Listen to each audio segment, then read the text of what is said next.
ನಮ್ಮ ಊರಿಗೆ ಹೋಗ್ಬಿಟ್ಟು ಸುಮಾರು ದಿನ ಆಗಿತ್ತು. ಸೊ ಅದಕ್ಕೆ ಇವತ್ತು ಬೆಳಗ್ಗೆ ಎದ್ದಿದ್ದೆ, ಯೂಟ್ಯೂಬ್ ವಿಡಿಯೋ, ಆಮೇಲೆ ಸ್ಕ್ರಿಪ್ಟಿಂಗು, ಕ್ಲೈಂಟ್ಸ್ ಮೆಸೇಜಸ್ ಎಲ್ಲ ಚೆಕ್ ಮಾಡಿಬಿಟ್ಟು ಸೀದಾ ಮಾಲಿಗೆ ಹೋಗಿ ನಮ್ಮ ಅಪ್ಪಂಗೆ ಒಂದು ಫೋನ್ ತಗೊಂಡೆ. ಹಾಗೆ ಹಬ್ಬಕ್ಕೆ ನಮ್ಮ ಫ್ಯಾಮಿಲಿ ಮೆಂಬರ್ಸಿಗೆಲ್ಲ ಬಟ್ಟೆ ತಗೊಂಡು ಆಮೇಲೆ ಹಾಗೆ ನಮ್ಮ ಊರಿಗೆ ಹೊರಟೆ.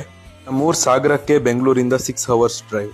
ಸೊ ಮನೆಗೆ ಬಂದಿದ್ದೆ, ಮನೇಲಿ ಫುಲ್ ಲೈಟಿಂಗ್ ಎಲ್ಲ ಹಾಕಿಟ್ಟಿದ್ರು. 6ನೇ ದಿನ ಬೆಳಗ್ಗೆ ಎದ್ಬಿಟ್ಟು ಸೀದಾ ಬೀಚ್ ಹತ್ರ ಹೋದೆ. ಸೊ ನಮ್ಮ ಊರಲ್ಲಿ ಬೀಚ್ ಇಲ್ಲ, ಬಟ್ ನಮ್ಮ ಊರಿಂದ ಬೀಚ್ ಹತ್ರ. ಸೊ 1.5 hours ಹೊನ್ನಾವರ ಬೀಚ್ ಸಿಗತ್ತೆ. ಬೀಚ್ ನೋಡಕ್ ಹೋದೆ. ಹಂಗೆ ಅಲ್ಲೇ ಒಂದು ಕಂಟೆಂಟ್ ಶೂಟ್ ಮಾಡಿಬಿಟ್ಟು ಫೋಟೋಸು ವಿಡಿಯೋಸು ಎಲ್ಲ ತಕ್ಕೊಂಡೆ.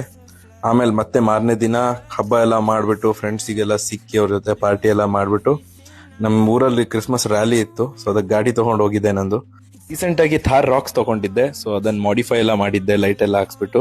ಸೊ ರ್ಯಾಲಿಗೆ ತಗೊಂಡು ಹೋದಾಗ ಜನರ ರಿಯಾಕ್ಷನ್ ಕ್ರೇಜಿ ಆಗಿತ್ತು. ದಿನ ಮತ್ತೆ ಬೀಚ್ ಹತ್ರ ಹೋದೆ, ಬಟ್ ಈ ಸತಿ ಒಬ್ನೇ ಹೋಗಿಲ್ಲ, ಫ್ಯಾಮಿಲಿ ಜೊತೆ ಹೋದೆ. ಸೊ ಫ್ಯಾಮಿಲಿ ಜೊತೆ ಎಲ್ಲ ಬೋಟಿಂಗ್ ಎಲ್ಲ ಮಾಡಿದೆ. ಸೊ ಇದು ನಾನು 2ನೇ ಸತಿ ಬೋಟಿಂಗ್ ಬರ್ತಾ ಇರೋದು. ಭಾರಿ ಮಜಾ ಬಂತು. ಕಸಿನ್ಸಿಗೆಲ್ಲ ಸಿಕ್ಬಿಟ್ಟು ಆ ಮನೆಗೆ ಬಂದು ಮೀಟಿಂಗ್ಸ್ ಎಲ್ಲ ತಗೊಂಡೆ. ಸೊ ಸುಮಾರು ಮೀಟಿಂಗ್ಸ್ ಪೆಂಡಿಂಗ್ ಇತ್ತು. ಕ್ಲೈಂಟ್ಸ್ ಕ್ವೇರೀಸ್ ಎಲ್ಲ ಹ್ಯಾಂಡಲ್ ಮಾಡಿ, ಹಾಗೆ ಟೀಮೇಟ್ಸ್ ಜೊತೆ ಎಲ್ಲ ಮೀಟಿಂಗ್ ಮಾಡಿಬಿಟ್ಟು ಆಮೇಲೆ ತಿರ್ಗಾ ಮತ್ತೆ ಮಾರನೇ ದಿನ ಮಂಗ್ಳೂರಿಗೆ ಬಂದೆ ಬೀಚ್ ನೋಡಕ್ಕೆ.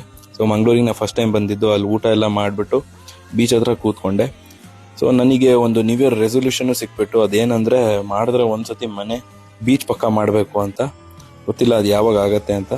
ಆಮೇಲೆ ಹಾಗೆ ನ್ಯೂ ಇಯರ್ನ ಊರಲ್ಲೇ ಮಾಡಿಬಿಟ್ಟು ಫ್ರೆಂಡ್ಸ್ ಜೊತೆ ಎಲ್ಲ ಪಾರ್ಟಿ ಮಾಡಿ ಫೈನಲಿ ಒಂದು ಕ್ರಿಕೆಟ್ ಮ್ಯಾಚು ಆಡ್ಬಿಟ್ಟು, ಸುಮಾರು ದಿನ ಆಗಿತ್ತು ಕ್ರಿಕೆಟ್ ಮ್ಯಾಚ್ ಹಾಗೆ ಬೆಂಗಳೂರಿಗೆ ರಿಟರ್ನ್ ಆದೆ. ಸೊ ನನ್ನ ವೆಕೇಶನ್ ಮುಗಿಸಿದೆ. ಸೊ ನಾಳೆಯಿಂದ ಹೆವಿ ವರ್ಕ್ ಮತ್ತೆ ಸ್ಟಾರ್ಟ್ ಮಾಡಬೇಕು.